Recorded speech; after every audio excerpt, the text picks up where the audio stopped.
we have a good 25 minutes, which is awesome for a talk. I don't know. Let's just open up for questions for any of the three here. I'll stay here just so I can see. Yeah, Tim. Just something for Bill. Have you thought about first a place to publish this, and second, like, how are you going to? I haven't thought about publishing the methods part of it, which seems equally as valuable as like actually what you found. I haven't. Well, that's something I've been struggling with. Is where, and I think fan studies would be very interested in this. Those journals. But which of ours? I'm committed to publishing only open access journals. So I guess enculturation I think would be a place for that. Yeah. Kairos would be a place for it too. Although putting a web text together is a bit of a work. Yeah, absolutely. So, and I hadn't thought about publishing a methodology portion of it, right? It seems like we've always been bad, I think, as a field, if I can say we generally, about writing up our methods. Yeah. But what you're doing especially can be so valuable for others to learn from and draw from. Yeah, and building on what Tim said, I think that from what I've seen so far in this conference, that we are going more with social media research into quantitative track. That's what I've seen so far. I mean, I attended several sessions that people are approaching research on social media, specifically Twitter. That's what I've seen, using more quantitative approach than qualitative, and that's a whole new trend in our field. Because for years we've been avoiding this. We've been running from it as a plague. It's no, we don't have to do with numbers. So now I can see, especially with Twitter, that most of the research I've attended in this conference is done quantitatively. And that's something really worth sharing with others in our field. I know from my research methods class, we only talked about qualitative methods. We just Same in our program, yeah. We never touch on quantitative, and once you start talking about this, no, we don't do this in written comp, so no, we're words, so we need qualitative, so that. I have a million questions, but while we're talking about Bill's work, so I was really interested in the categories that you set, and I wondered, you kind of went there, but I wondered if you could talk a little bit about how being part of that fan community may have affected those categories, and I mean that as a compliment. I started thinking as I was watching your presentation, you are uniquely suited to this data set and being able to see things in this data set, right, that I might not see in this data set. So could you talk a little about that? I don't know what I'm looking for, but I think that is correct, and I think you wrote about academic fans, right, in your Computers and Writing, Computing Composition piece. And I think that being a part of that community does give you access to things that might be happening in that space. But also, I think I did a lot of reading ahead of time. I did the first step where we did all that cataloging and came up with the 45 categories. That was very useful for becoming aware of what was happening in that with those tweets, so that when I got to the grounded theory, the real grounded theory portion of it, I think I was more prepared for it. But I had also started doing a lot of other external reading about Springsteen and what other people had written about Springsteen. So I think that prepared me as well. There are extraordinarily diehard fans who know everything about him. I wouldn't count myself as one of those. But I do think that it does provide insight into that. I think even for Tekla's pieces on the fan fiction, where you have to be aware of what's happening. The stuff that you were writing about the music, I couldn't. You have to be aware of those things in order to hear that. So I agree. And I thought, especially too, thinking about the intertextuality that you were looking at. And so, Tekla, I thought in your talk, I was struck by how you're pulling from these Tumblr memes, and for me, the interconnectedness of fan communities between LiveJournal, between Tumblr, between Archive, all these spaces, right? It seems like there could be an interesting way, I don't know if anybody's done it, to begin to pull out some of these connections and look at how these things circulate. Yeah, actually, that was one of the things that Amanda was hoping to talk about in her talk, because on one hand, fandom and fan spaces, especially in English, are beginning to overlap a lot.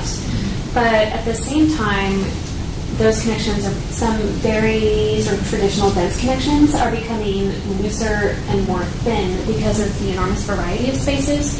So fan users who use Wattpad, which puts fan fiction right next to original fiction, are not necessarily the same users who go to the archive of our own, which is sort of a very traditional archive in a lot of senses. And I think those are interesting movements that we should attend to. Not there are even people who don't like archive of their own. But yeah, it's contentious for a lot of reasons, mostly because of interpersonal politics. Right. I would say. But that seems kind of almost related. Like it's when you're dealing with people and how people behave and where they go and how they're related. It's always more human, more messy than we think. Yeah. I think that is part of the movement of fandom. I think when we move to as we're moving to these other spaces, I think that a lot of spaces in fandom are becoming less densely connected at a personal level. So if you have blog sites or journaling sites, people will become friends with people and comment. But if you're on Tumblr, you can just reblog. If you're on Wattpad, you can just sort of click and read and never think of it again. I have like a personal thesis that fans have always been 10 years ahead of the rest of the general internet. And like, kind of like, I don't want to call it diaspora, but that like spreading out into all these like various ways, I think signals what may be the next step of like a fragmented web.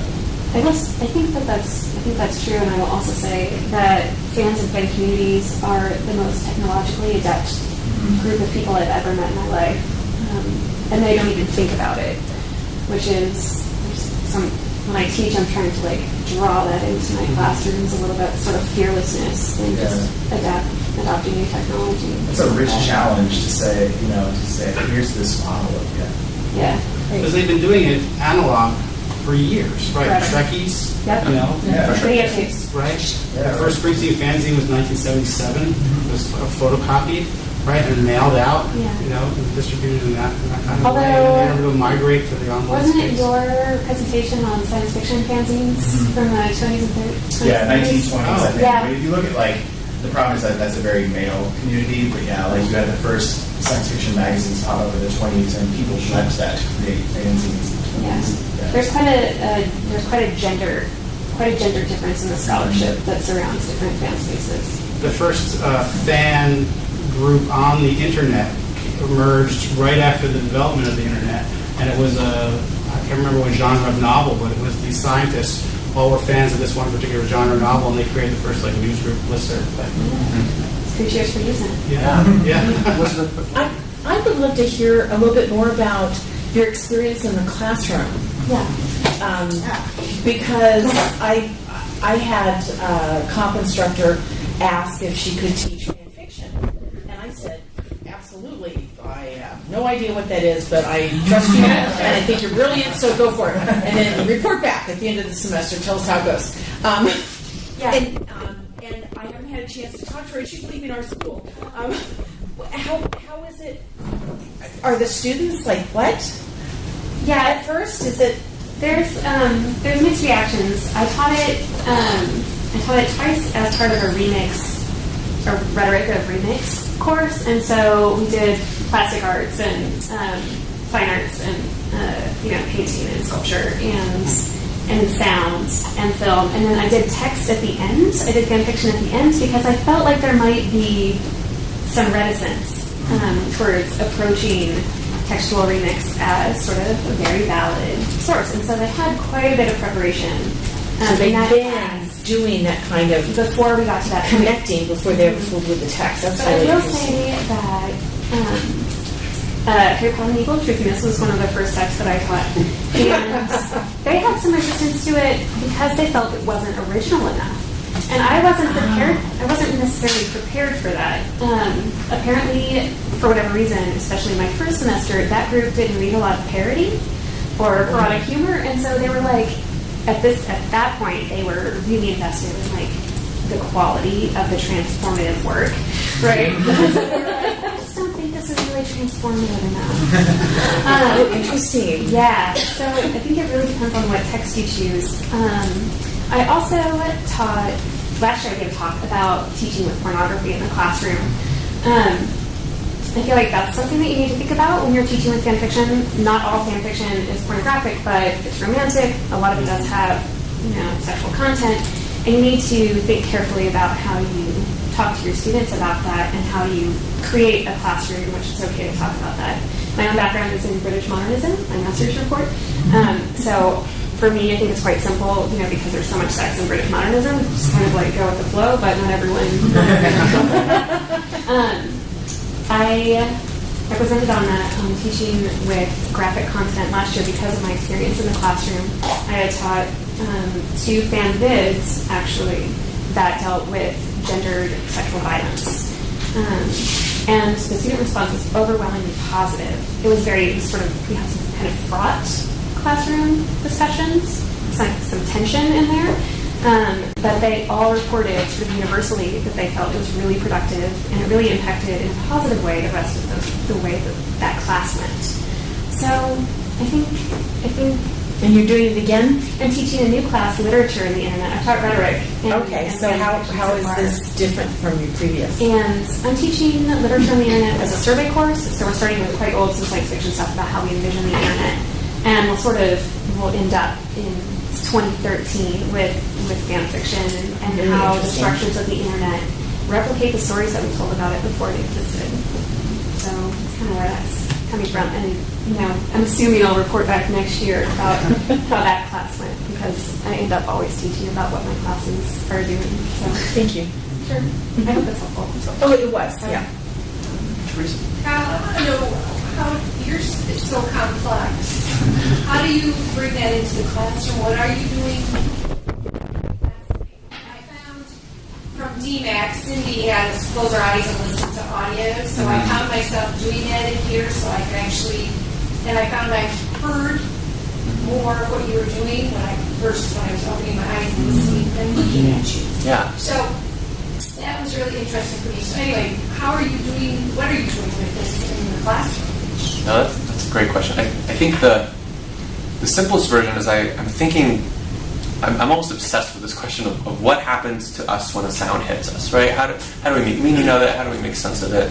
How does that differ among people, and how is it similar within communities? Right? So I think a lot of that, for me, as far as it's coming into the classroom, it comes down to this notion of surprise and expectation. I've only done this once, but I have a class that I've had them read. Peter Elba, of all people, has a piece in 06 about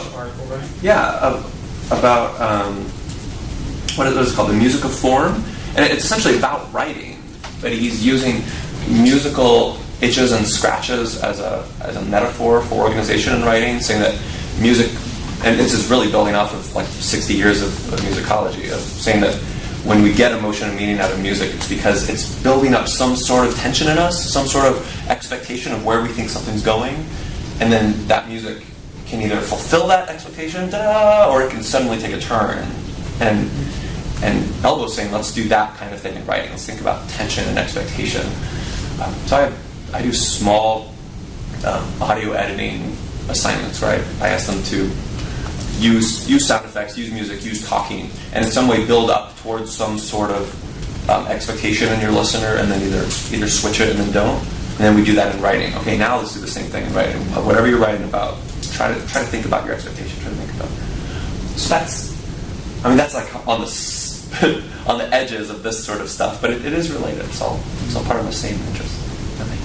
Going along with that,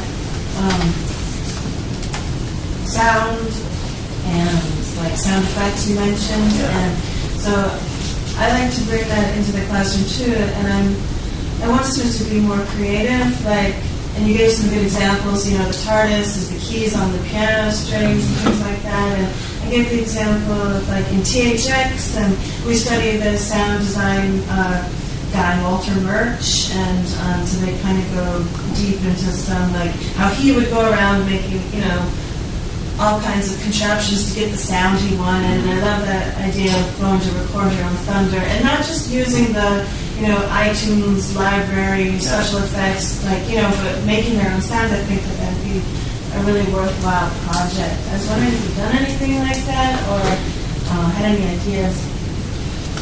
No, I love the idea. I do a lot of showing them freesound.org, places where you can get open source Creative Commons sounds. But besides that, I think I've been afraid. This last semester was the first time I really taught kind of a focused on digital rhetoric class, and so there was that sense of, okay, how far can I push it? I'm at this new school. How much will they? And I feel like it went 75% well. I was pleased, but I think that's the obvious next step is going out, doing some recording, but I really haven't. I have a friend who teaches film production in my department. That might be a place for you to collaborate, because he teaches a lesson just like this in his film production classes. There's so many obvious ways, for us to use the terms, even use the practices. That Dead Cab clip you played, I've heard them hit that C 100 times. Just that song. I think especially after it leads into the next song, there's some sort of reverse sound, and I never stopped and thought about the poignancy of that moment. It's something I felt and knew as soon as you played it. I don't think I ever made the cognitive connection. So it was really powerful for me. I was beginning to think about that with what rhetoric and what a pathos-based connection does in the world, right? But the problem I run into with this is that we can get into this place, I think, where rhetoric becomes everything, and it gets really vague, and suddenly we're in 30 different fields, stealing whatever we can and saying it's rhetorical. So how do you begin to manage that? To say there's all this musicology theory and all these things, right? And so how do we learn from that and incorporate that, but not just colonize every field ever, saying actually this is better. I can tell you my cheap way out that I don't know if I like yet, but I think that there's an extent. I mean, you can tell from the way I present it. There's an extent to which we can't explain this stuff in words, right? And there's an extent to which, no matter how much we try, it's not worth it. There has to be, and I want there to be a retained sense of mystery and a retained sense of individual reactions where everyone has their own kind of experience. And I like that, and I want people to walk out not knowing all the answers, and later on, a day or two later, thinking, wait, I think I thought of a connection that makes me think of. That's how this has been for me. I'm purposely trying to build in these refrains and these motifs and these phrases and things, and I keep finding more that I didn't realize I put in. And I love that. So somehow saying that up front to myself makes me feel better about the what's Henry Jenkins' word? The scavenging, poaching. About the poaching from other fields. Because then I could say, well, okay, this isn't perfect, but there's something like musicology here. Okay, people talk about phenomenology in so many ways, and there's this long history of it. And no, I'm not the expert on all of those, but something there is useful. Mary Hotch's presentation the other day really got at a lot of this too. She's kind of taking her own other road up the same mountain, I think. Yeah. And I think we have to put that all in a stew and listen to it and let it reverberate. Yeah. Again, that's not the very scholarly, rigorous answer. Oh yeah. So I think my challenge to you would be so your presentation for me was something new, in the way I didn't have the visual frame to connect with. You required a way I wasn't comfortable with or familiar with to engage with the material. It was awesome. And I think the same thing when I watched one of Dan Anderson's videos, when I watched Jody Shipka's work, and I wonder that in pushing into these new spaces, we have to figure out the vocabulary to begin to talk about this and work out how this sits in the history of our field. And find a way to explain to our colleagues, both within this conference and elsewhere, what this stuff is and what's different about it, right? How it connects. And both acknowledging that some of that vocabulary is already there, without the full scale, this is rhetorical. Right. I have a question. What is the relationship between the development of oral speech and music? Did they emerge at the same time? Do you know? I really don't know. Look at people grunting and making music. Because if we're looking for connections, did those two things develop simultaneously? And we speak, right? And it has a music to it, which contributes to our memory of what we're saying, I would imagine. So I have no idea what I'm talking about. But there's your book. Yeah. Look at the way, mean, you talk too, like, so within this presentation, like using these movements as like a structuring element, right? Like there's, again, that parallel between like speaking and constructing an argument, yet also the way we construct music, right? That's poignant. And what was the reason you use between paragraphs, right? Yeah. In your, where did that come from? I mean, what was the inspiration for that? It's hard. You don't want to explain to it. The Magician will show his trick. I didn't have those in at first. Those were the last thing I added, and it really was the simple. You said it's hard sometimes. I thought it would be if there wasn't some kind of audible cue that now we're moving into a small section, and now when the Lost theme plays, now we're moving into a large section. There was a Lost theme, by the way. So I wanted them all to be from Super Mario World. So people who knew Super Mario World went like, oh man, I know that sound. And even if they didn't know exactly where it was from, there'd be a little bit of emotional reaction for some people, but not everyone if they didn't play Super Mario World. I played a lot of Super Mario. Yeah, it was just simple. It reminded me of the ding at the end of the page when you would listen to a record. Like when I was little, you would have the little records and you'd play them and you would like ding and you turn the page over. Now it's time to turn the page. I didn't even think again, there's more built in than I could even know, but I grew up. I thought you were maybe being trained for something. A slide change. Like that's the audio slide, and now we're on the next audio. Yeah, it's like we're leaving that behind and we're moving to a new section now. Yeah. What do you use to put it all together? Because you're stopping and starting. Was it all on the SoundCloud file? I took Tekla's advice and used PowerPoint, actually. Oh. Nice. I didn't want to use PowerPoint. I wanted an audio version of PowerPoint that gave me something that was designed for audio that I could just click through without looking. Because I knew you could see the spaces awkward. So I wanted to not have to.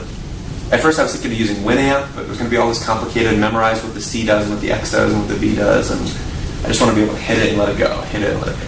So each sound was a new slide? Yeah, there's like 47 slides. That's great. A couple minutes left. I thought it was cool. I mean, you could like add additional layer of slickness to that exact same system by just using one of those remotes, like a Logitech or whatever that like push PowerPoint slide forward, or like Flutter, like it can see your like webcam and you can just like pull out your hand and move it forward and back. Yeah. You could also, if you're thinking about taking this to the next level, you could embed this project into an HTML slideshow type thing, and like that would make a pretty interesting Kairos web text again, where like you're pushing against the visual structure, right? But there's still a movement that the user has to go through. And does the user get to move into each next new room on her own time, or is it one audio file that doesn't stop? Yeah. Yeah, that's like those kind of questions. Yeah, that's interesting. I think what we're saying is that we'd like to see more of this, hear more of this. Going forward, hear more of it. Yeah. Like, don't let this one drop. Like, push it out. No, it's fun. Maybe with a Bruce Springsteen. You need a Springsteen song in there. Get a little callback.